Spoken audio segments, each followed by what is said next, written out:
Hello again. It's been a while since we did a vlog. I just wanted to share my experience of using the toll roads in France using the tag, the Bip Go Tag. I think it's quite a good system. I would certainly use it again. I just thought I'd let you know. It's a system that's run by Movis. There's three different systems. There's the Liberty, which is used in France, and that's just a T symbol. There's the Via T, which is the Spanish system. Again, it's like a Via T symbol. And then there's the Via Verde, which is just a V symbol, a green V symbol, that they use in Portugal. Two tags. The first tag does France, the second tag does Spain and Portugal together. The only difference between the two is that in France the tag can be transferred between vehicles, whereas in Spain and Portugal that tag is actually linked to your number plate, so you can't transfer it between vehicles. Each tag has a little battery in. It's not a battery that you can replace yourself. It's built into the actual mould, and it's supposed to last between about 5 and 7 years. I have no experience of how long that's going to be. I mean, I'll be sending mine back shortly anyway for a refund, but probably 5 to 7 years. It depends. I'm thinking if you're leaving it in your car through the winter, the cold temperatures aren't going to do it much good. So one of mine's in the Caravan in storage, which ain't going to do it much good, and the other one's in my car, so they're probably not going to last 5 to 7 years. So what I wanted to go through is the benefits that I see of having a tag, obtaining a tag, where you go to get a tag, and then using the tolls with the tag. I've got some short video clips of us going through the toll ourselves that might be of interest. So for me, the benefits is firstly saving time. You're not fumbling around for change when you get to a toll. You're not messing about going round the car, because obviously you're on the continent. All the toll booths are on the opposite side of your car, all the pay stations. So if you're on your own in the car, you've got to get out the car, go around, pay, barrier goes up, you come back around in your car and drive away, which is a bit clumsy. I mean, certainly you can use a passenger if you've got a passenger with you. But for me, it saves all that. You don't need to worry about the language barriers. You just stay in your car, slow down, approach the barrier, it bips, barrier goes up, and you continue on your way. The other thing was that I found myself, obviously you're not rushing around with a Caravan on the back of the car anyway, but one thing I did find is that you're driving along a section of the motorway in between tolls, and fast cars will come flying past you. You get to the toll, you're going basically round any queues. You're just going through the tag lanes, and 10 minutes later the fast car that passed you 10 minutes ago is passing you again. So it certainly saves time in that, keeps things simple, doesn't stress you out at the tolls. I think there's less, using the tolls, I think there's less wear and tear on your vehicle. Obviously a toll road is more expensive than a non-toll road, but you're not going up and down the gears all the time, you're not speeding up, you're not slowing down. Once you get your outfit up to speed, you're just maintaining that speed in between tolls. So wear and tear and economy on fuel, especially when you've got a fairly big rig, it's going to be fairly economic, I think. Tolls save money because you're not going up and down your gears, you're not using as much fuel, you're going round cities, possibly a little bit more distance, but much smoother, much quicker, certainly reducing your journey time considerably. So you must be saving money in fuel. The tag system, compared to once you've decided you're going to use the toll, the tag system probably does cost you a few extra pounds. When we go through the costs later, you'll see that there are a few costs that you don't have if you're going to get out your car and use your credit card or whatever at each toll. Which just for me was just a convenience. In terms of safety, the toll roads are so much easier to drive on. You've got loads of lanes, they're very quiet in comparison to around towns. You also have airs along the way, sort of service areas that you can stop at, completely different to the service areas in the UK. There's actually space for cars and caravans at them.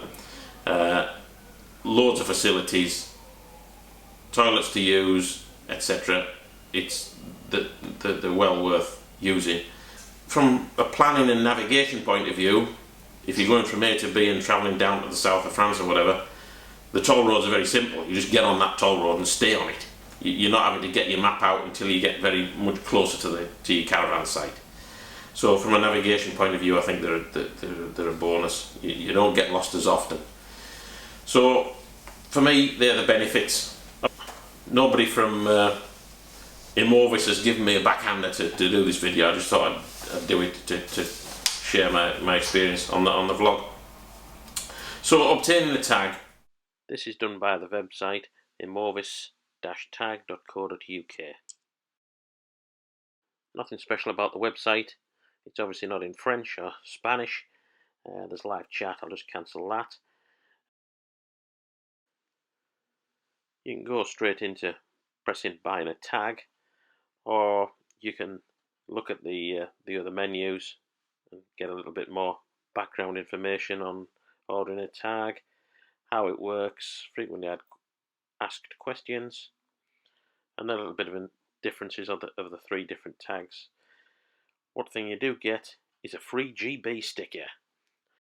You also get a Galp loyalty card, which gives you a little bit of discount at the Galp filling stations. However, I would say the Galp filling stations are probably the more expensive filling stations on the toll roads, so I would probably not use it. I think I used it twice, and actually on both occasions the Galp service attendant didn't quite know what to do with the loyalty card. However, I got a little bit of discount in the end, but it needed it. The price was already inflated to cover the discount, I think. You also get a YouTube video there to show how it should be done going through the toll gate compared to my effort. So that's the immovis-tag.co.uk website. Once you've worked through that, ordering your tag, a few days later it'll come through the door. You note I've blanked my address out. I didn't want to be inundated with Valentine's cards. Inside the envelope you'll find a resealable Bip Go envelope and a small user guide.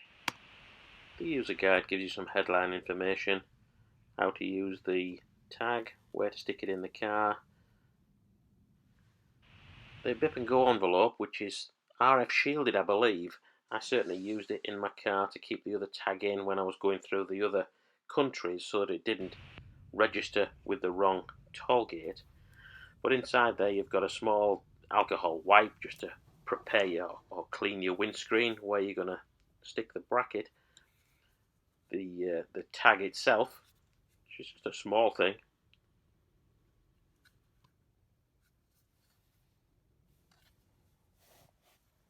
And then this is the actual stick-on bracket with a self-adhesive pad on the back that you stick to the windscreen. This is an example photograph from Immovis about where to stick the tag in your windscreen. In this area shaded so that it's picked up by the toll gates. However, you can probably see from my car there isn't a lot of space behind the mirror. It's full of all Sweden's Volvo wizardry, lasers and the like. So I just stuck mine to the right and it worked perfectly fine in that position. You stick the bracket on the glass and then the tag just simply slips on. That same bracket will actually support both the French tag and the Spain Portugal tag. In terms of costs, there's an application fee of €10, there's an annual account fee of €6, there's a security deposit of €20 for each tag. That is obviously refundable when you return the tag when you're finished with it. There's a cost per month while the tag is in use of €5, up to only a maximum of €10 in a year. So for holiday use, the effect of that is fairly negligible. You're going to be paying €5 probably, maybe €10 if you break into 2 months.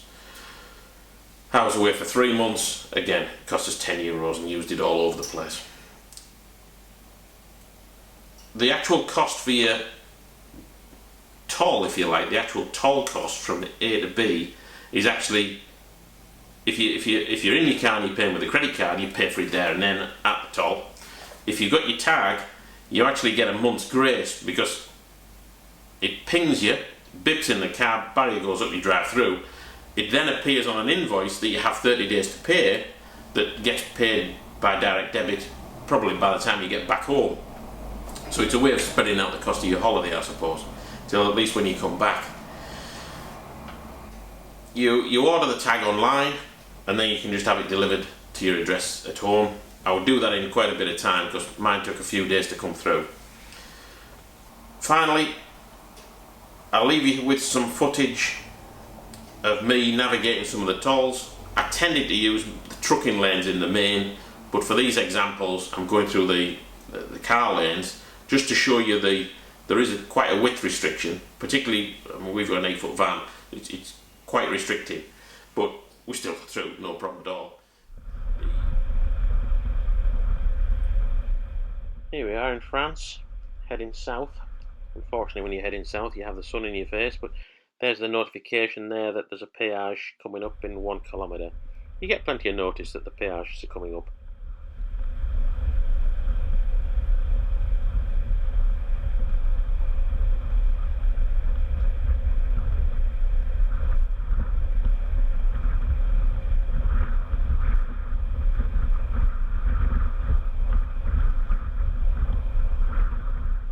Here we are, about to arrive at the toll plaza. It's a bit unusual, this one, actually, because the other side of the toll, the road splits 2 ways. So on this occasion I let the trucks on the right pair off and I had to go over towards the left because I was going straight on this road. These guys in the trucks are actually joining another road. A little bit confusing, but anyway, just as I approach the toll here, the guy in front of me decides he's going to reverse at me. I'm not quite sure what problem he had, but as soon as I indicate to pull to the right, the continental motorists, of course, behind like to give us a good peep, which you kind of get used to. But yeah, as we approach, you can see we get gently through here.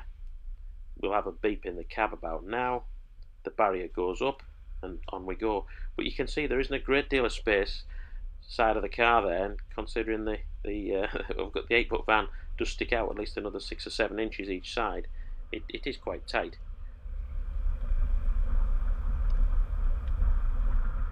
Actually, some of the trucks are joining this lane, but the majority of them were turning off there.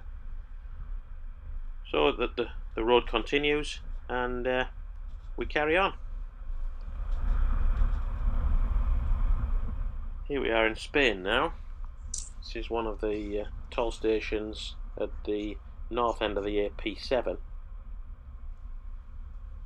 Very similar to the French toll stations.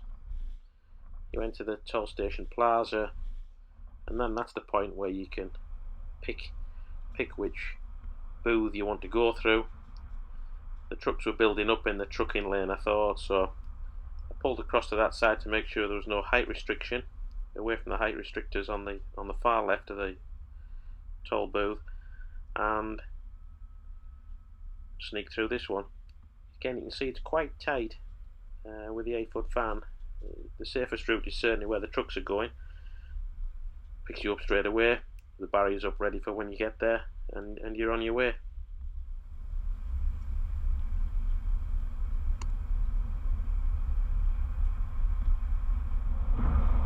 Okay, this next one, this is where we turn off the toll road onto the normal road, So the first thing you've got to do when you come off the toll road, the slip road controls this, of course, directs you down and through the toll gate.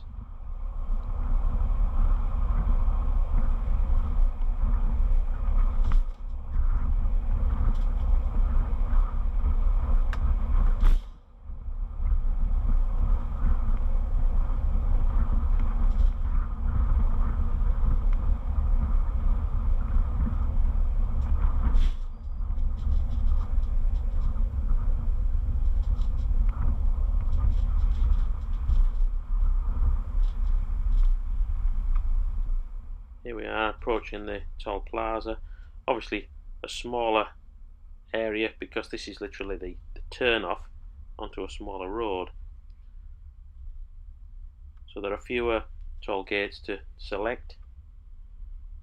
It's just a case of picking one that's clearly open. It's showing your tag, which is the T symbol.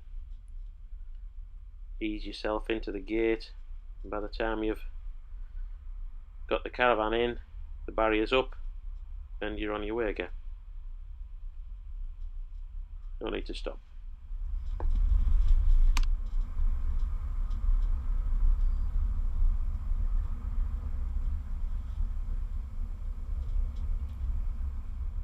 Hopefully these few clips will have given you the confidence that you can get through. I mean, we've got a pretty wide car and we've got a 8-foot wide van, so I thought if we can do it with our outfit, most vans should get through. But as you can see, the roads are very quiet. It's pretty stress-free. So hopefully some of you found this of interest. Maybe if you're going abroad yourselves, if we ever get to go abroad again. I don't know what effect the Brexit carry-ons had on this system. I did this pre-Brexit. I mean, I've still got the tags, they'll probably still work. I don't think it'll be any different. I'm not anticipating it to be any different. If you like the content of the vlog, give us a like, thumbs up. If you don't, press the thumbs down twice. And comment if you want to comment, ask any questions. I'll hopefully be able to answer most of the questions. If I can't, I'll direct you to the place where somebody can. Until next time, see you then, bye.